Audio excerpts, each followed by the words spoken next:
Are you inconsistent with cardio and you just find yourself continually trying, and then after a couple of weeks you go off, or you go for a couple of days and then you end up not doing it for a couple of weeks? So in this video, I'm gonna help you build a cardio routine, something you can actually stick to, and you don't need to spend 5 hours in the gym doing crazy cardio, and you don't gotta go do something crazy, okay? Because the problem is that you probably hit it hard for maybe a couple of days, maybe a week or two, and then nothing for the next couple of days, the next couple of weeks or whatever. And so you're very inconsistent with it. And because of that, you're seeing not really much of a change in terms of fat loss, in terms of your stamina, in terms of your breathing. And that's frustrating because you're putting in the work, but you're seeing no progress. So as a trainer and as a coach, inconsistency is the number one reason that people are not seeing results. It is literally what they say, consistency is key. Like, everything is about consistency. And if you're not consistent, then to be straight up, it's not even really worth putting in the work, because what you need to do is be consistent over time, doing the same things over and over and over and over again to see your results. Otherwise, you're never gonna see a result. So this is a straightforward video. I'm a straightforward guy. I'm gonna lay it straight out to you. If you're not being consistent with the same things over and over again, you will never see results. And then it's basically pointless. So, but I'm gonna teach you how to get to that point where you can be consistent right now. So what you probably think is maybe that you need to balance things out. That you can have one hard session, let's say like 60 minutes. You go to the gym 1 day a week and you do 60 minutes on the Stairmaster. And then the other 6 days of the week, you do nothing. Eating some black beans for breakfast. I already have my protein shake and everything, and a banana. So you think you can do 1 or 2 hard sessions and then you're done. Problem is that, especially with something like cardio, we want to see something more frequent.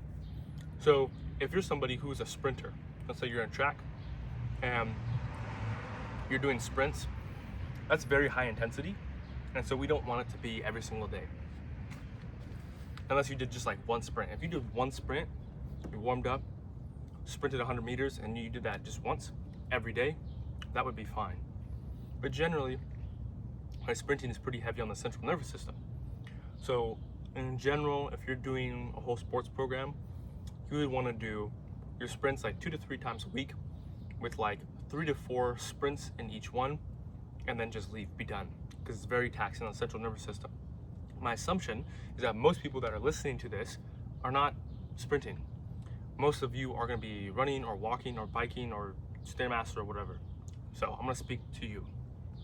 So, you think you can just kind of go hard for a couple of sessions and then like stop for maybe a couple of days or stop for a week. But then what happens is there's no adaptation. Your body is not seeing a high enough frequency for there to be enough of an adaptation, especially when you break it down for, if you are going 1 time a week to do like a cardio session in the gym for an hour, and then let's say you miss a week. Okay, well now it's 2 weeks gap between one session to the next. That's a big issue. Instead, if you did something more frequent, like a little cardio sessions every day, then you're going to, even if you miss 1 or 2 of them, at least you got more in than you would if you only had 1 session or 2 sessions. So you need to have higher frequency.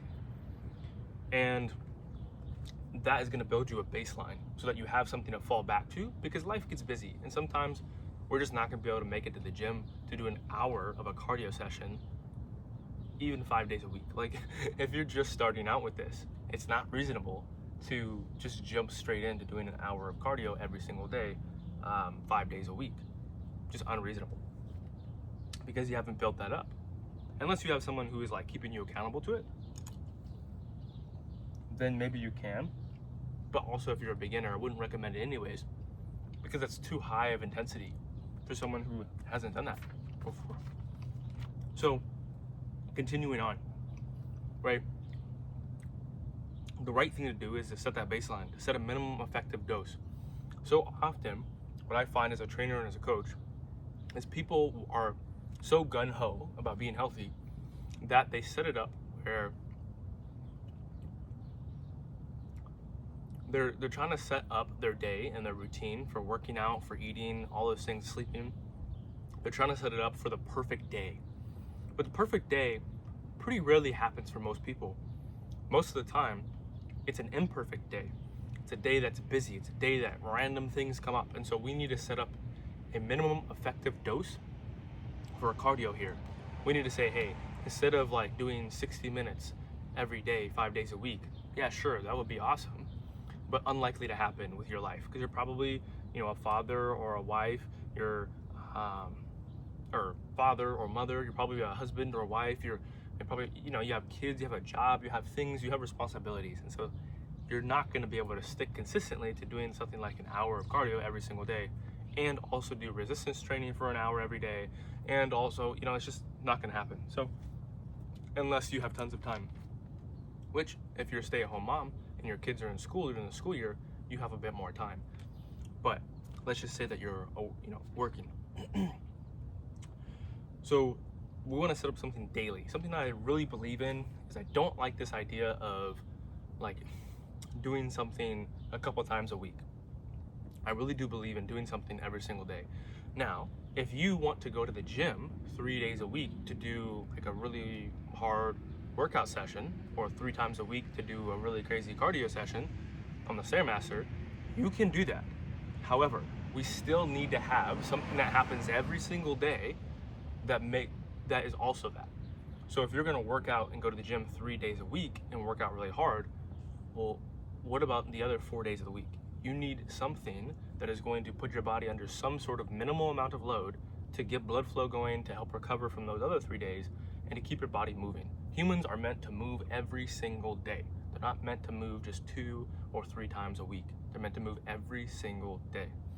Same with cardio. With cardio, we need to, if you want to go to the gym 3 days a week to do a really crazy Stairmaster session, perfect. However, you also need to set something up the other 4 days of the week that is cardio so you can move. This is something that should be done, again, like I said, every single day. Humans shouldn't do hard cardio 3 days a week and then just lay on the couch the other 4. They should move every single day.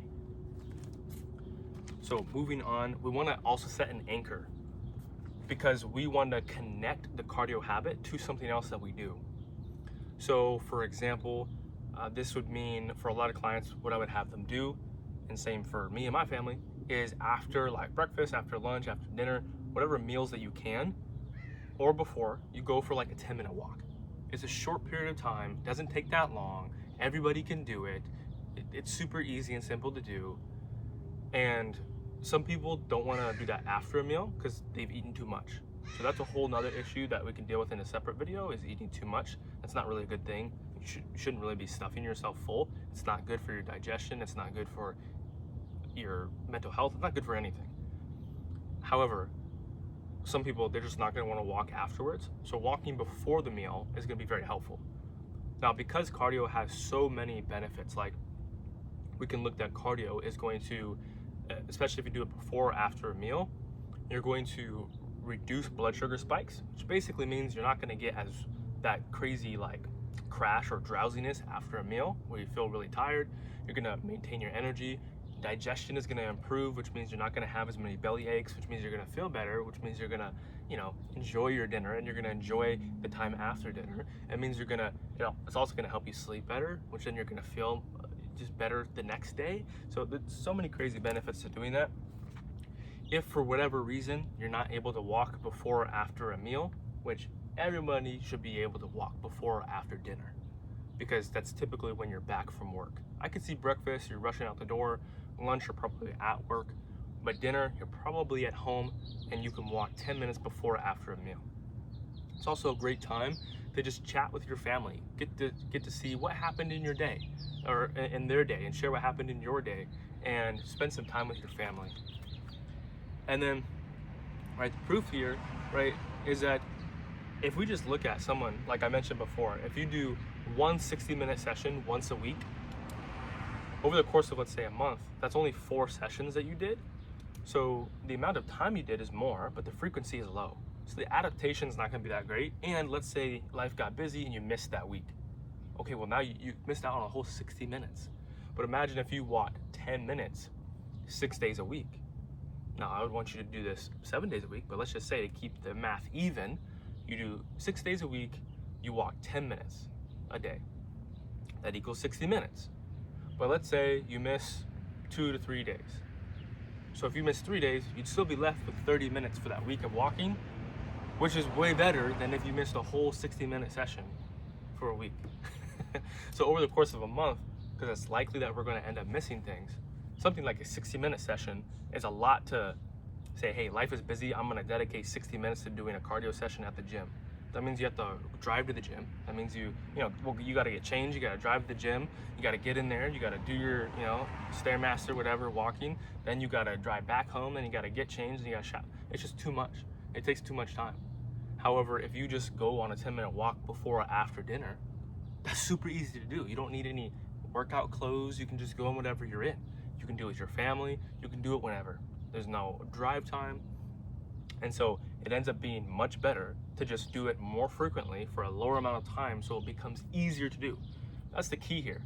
Is if you're starting at the bottom as a beginner and you're not used to doing a bunch of cardio, don't fool yourself into thinking you can just jump straight into doing something crazy.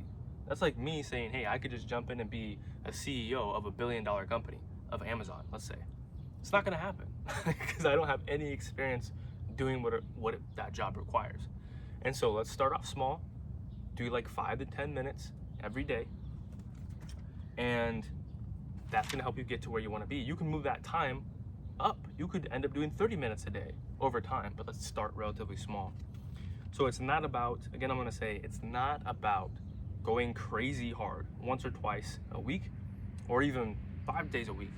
It's about a sustainable baseline, the minimum effective dose that you can do repeatedly over and over and over again for the rest of your life. This is not something, health and fitness is not something that you do, for 3 months or 6 months of your life and then never again. No, this is an everyday for the rest of your life thing so that you can look good, feel good, and live good for the rest of your life.